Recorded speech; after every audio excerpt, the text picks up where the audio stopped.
Welcome to Ghostly Gazette, where the supernatural meets reality. What sinister presence turned a childhood sleepover into a night of terror? Could a late-night drive on Colorado's most haunted road lead to a deadly encounter with a phantom Camaro? What hidden horrors await inside an abandoned hospital, where screams echo through the empty halls? 3 unsettling mysteries that will keep you on the edge of your seat. Subscribe and hit the bell icon to uncover the spine-tingling secrets of the paranormal. Welcome to Ghostly Gazette.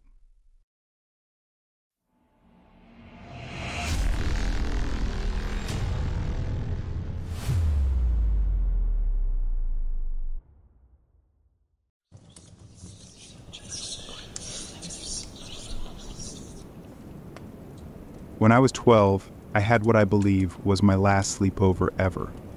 It was at my friend Nick's grandma's house. She had an old-fashioned house that gives me the creeps now that I think back on it. I had been there a few times before, but had never spent the night. She had a spare bedroom with 2 twin beds, making it an ideal spot for a sleepover. There was also a park connected to the backyard where we played hide and seek during the day. As it got darker, Nick's grandma called us inside for dinner. She made linguine with clam sauce. After dinner, we begged her to let us go back outside to play flashlight tag in the dark. She eventually agreed, since her backyard connected to the park, with only a cluster of trees as a barrier and no fence. The game area extended from the backyard into a portion of the park beyond the trees. I started as the seeker, counting down from 30 to give Nick time to hide, then left the house through the back door to begin my search. I checked the usual hiding spots like under tables, behind chairs, and near the shed. The backyard seemed clear. I then heard rustling from the direction of the trees in the park. I shined my flashlight into the woods and saw a tall figure covered from head to toe in what looked like a giant sheet. The figure turned to face me, and I could see eye and mouth holes cut into the sheet. I called out to Nick, asking if it was him, but it didn't make sense how he could have suddenly gotten that sheet. Before I could process it further, Nick emerged from the trees, shouting at me to run back to the house. Whoever was under that sheet wasn't Nick. We ran inside and told his grandma, who quickly locked all the doors and assured us we were safe inside. Later that night, while we were in the spare bedroom downstairs, lying in our respective beds and talking around midnight, we heard thumps from upstairs. We thought it might be his grandma, as her bedroom was upstairs. We eventually dismissed it and fell asleep. The next morning, Nick's grandma knocked on our door and came in, asking which of us had opened the window in the upstairs spare bedroom, letting in the cold air. We insisted it wasn't us, but she seemed skeptical. She led us upstairs, pointing out the wide-open window. Then she picked up a dirty, crumpled sheet from the bed and was startled by its terrible smell. I asked her to spread the sheet out, and we saw the eye and mouth holes. We told her about the person in the trees wearing the sheet. She quickly had us leave the house with her and went next door to call the police. When the police arrived, 2 officers searched the house while a 3rd stayed with us. No one was found inside, but it was easy to see how someone could have entered. They had jumped from a railing in the backyard onto the awning, opened the window, and climbed in. Thankfully, nothing was stolen or broken.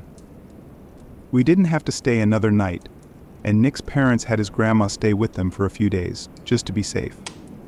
The scariest part was worrying that the intruder might have never left, and that the police could have missed their hiding spot.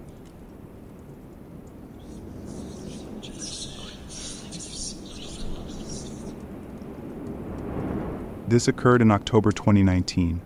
My friends and I were serving in the military, stationed in Colorado. We heard about a haunted road called Riverdale Road from one of our friends who was originally from Colorado.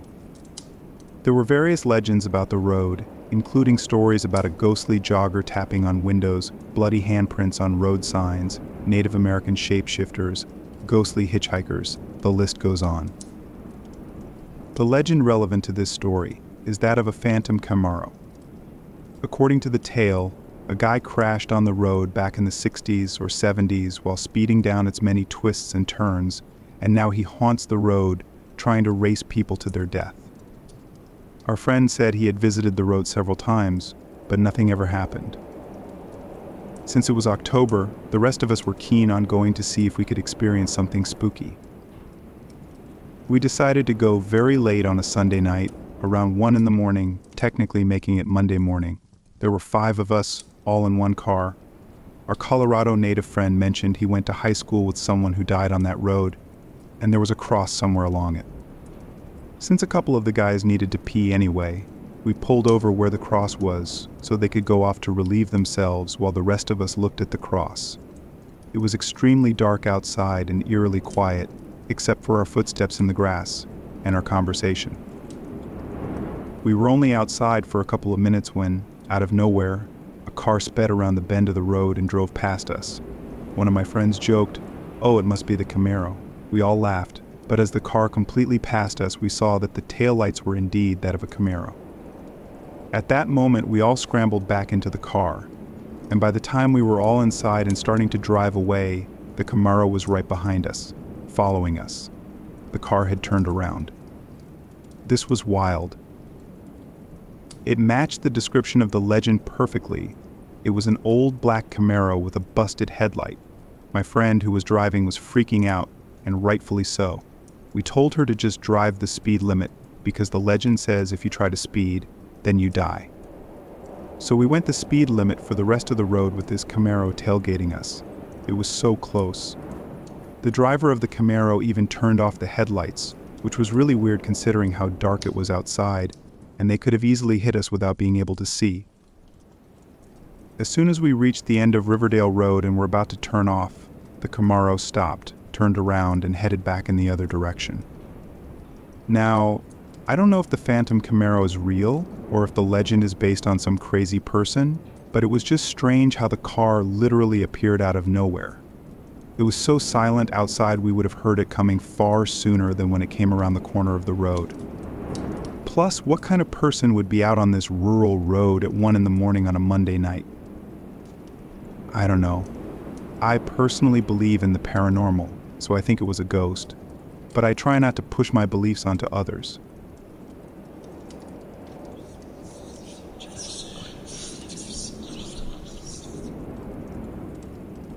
During my freshman year of college, as part of our fraternity initiation process, my entire pledge class embarked on a journey to an abandoned hospital located on the outskirts of town. It was a long-standing tradition for each pledge class to explore the eerie remnants of this once bustling medical facility. I carpooled with a few pledge brothers to the hospital grounds, adjacent to a sprawling park. Parking in the park's lot, we ventured through a dense patch of woods that separated the park from the hospital property. I lamented my poor choice of shoes for the occasion as we navigated the dark and muddy path. Emerging from the woods onto the hospital grounds, the towering silhouette of the hospital loomed ominously against the night sky. Once a beacon of healing and hope, now it stood in stark silence, its windows shattered and walls weathered by time and neglect. Guided by more experienced peers, we entered the hospital through a broken window, descending into a damp lower level.